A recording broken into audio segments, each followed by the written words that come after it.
Buenas noches, mi nombre es María Beatriz Irene Corona Torres, estudio la licenciatura en Derecho en la Universidad Virtual del Estado de Guanajuato. Mi número de matrícula es el 20-01-6178. Actualmente curso el módulo de Derecho Procesal Penal impartido por el maestro en Derecho Rodolfo Elías González Montaño. El reto a desarrollar es el 1. Tiene por nombre ¿cuáles fueron los antecedentes latinoamericanos de la Reforma Constitucional Mexicana? A manera de introducción, Máximo Lenger, en su libro Revolución en el Proceso Penal Latinoamericano, hace referencia que en los últimos 15 años, 14 países latinoamericanos y un número sustancial de provincias y estados latinoamericanos han introducido nuevos códigos procesales penales. Menciona también que esta ola de reformas procesales penales tiene un rasgo original, el cual es su modelo de difusión de ideas diferente de los modelos presentados en la literatura existente, y que en dichas reformas procesales penales se forma la base de un nuevo modelo teórico. En México, la reforma constitucional en materia penal se da el 18 de junio de 2008, mediante la modificación de 10 artículos de la Constitución mexicana, mismos que son el 16, 17, 18, 19, 20, 21 y 22, de las fracciones 21ª y 23ª del artículo 73, la fracción séptima del artículo 115 y la fracción 13ª del apartado B del artículo 123.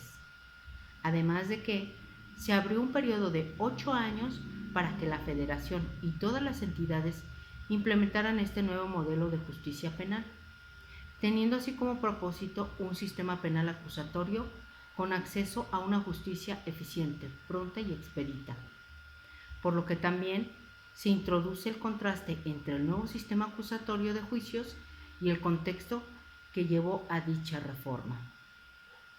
A continuación, daré respuesta a las preguntas planteadas en el reto. Primera pregunta: ¿a qué se refiere el autor cuando afirma que las reformas en materia de justicia penal se difundieron desde la periferia?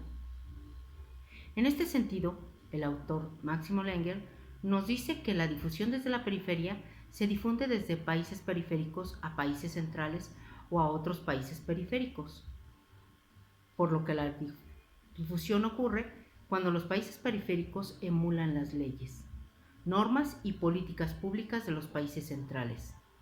Por otra parte, los análisis de redes enfatizan que las ideas se pueden diseminar de los países centrales a los periféricos, también desde los países centrales que tienen más recursos para tomar el primer paso en una cierta dirección, aunque normalmente se difunden desde el centro de la periferia, es decir, de países desarrollados a países en desarrollo. Esto como resultado exclusivo de la dinámica doméstica de los países adoptantes. Por otra parte, Máximo Lenger también menciona que la difusión desde la periferia puede ocurrir o ser facilitada por muchos factores que varían dependiendo del caso estudiado. Algunos de los posibles factores incluyen problemas de procesos políticos y sociales muy comunes, de tal forma que el estudio de la difusión desde la periferia puede prever claves sobre cómo las leyes, normas y políticas públicas se difunden en ciertas regiones del mundo, especialmente en aquellas que no incluyen países centrales. En síntesis, los países más desarrollados influyen en países pequeños o con un sistema penal atrasado, por lo que este último trata de emular la justicia penal de los países más avanzados y equitativos en materia de justicia penal. Segunda pregunta: ¿qué distingue a los códigos inquisitivos y a los códigos acusatorios en Latinoamérica? Lo que los distingue son principalmente las etapas del proceso penal, toda vez que la implementación del nuevo sistema de justicia penal modifica por completo el modelo de justicia tradicional. así como algunos de sus principios. Por ejemplo, en el nuevo sistema penal acusatorio, las audiencias serán orales y públicas, con presencia del juez y de las partes que intervienen en el procedimiento. También proveen a la víctima y al imputado de un número de mecanismos para resolver el caso, muchas veces sin tener que ir a juicio. De tal forma que este modelo cuenta con 3 etapas: la etapa de investigación, la etapa intermedia de preparación y la etapa de juicio. Entre algunas de sus características está la presunción de inocencia, la oralidad en la mayoría de las actuaciones. Por otra parte, también incluye derechos para el imputado, por lo que el juez debe actuar de manera imparcial, escuchando en igualdad de condiciones tanto a la parte acusada como a la defensa. En tanto el proceso penal inquisitivo, sus procesos y juicios penales son escritos en expedientes y solo el que tiene interés jurídico accede al mismo. Además, este cuenta con 2 fases: la primera de investigación preliminar y la fase de juzgamiento y determinación de la pena. Ambos eran escritos. Es bajo los códigos inquisitivos que un juez estaba a cargo de la investigación preliminar. De este modo, el juez tenía al mismo tiempo un rol de investigación y juzgamiento durante esta etapa. En teoría, el juez que sabía sobre el delito debía iniciar el proceso penal sin considerar la gravedad del mismo o las características del imputado. Tercera pregunta: ¿cómo influyen los actores internacionales en la formación y expansión de la red de activistas y reformadores en América Latina? Estos influyeron en la adoptación de los nuevos códigos procesales, en base a su habilidad para convencer a los actores tanto internacionales como nacionales a que contribuyan en la objeción de los objetivos de los diversos actores.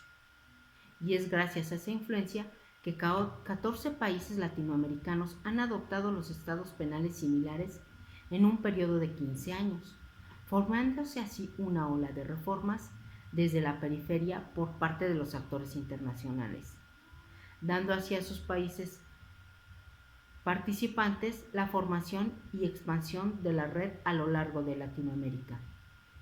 Es por eso que la participación de la red fue imprescindible para poder lograr el objetivo de modernizar el sistema penal acusatorio. En resumen,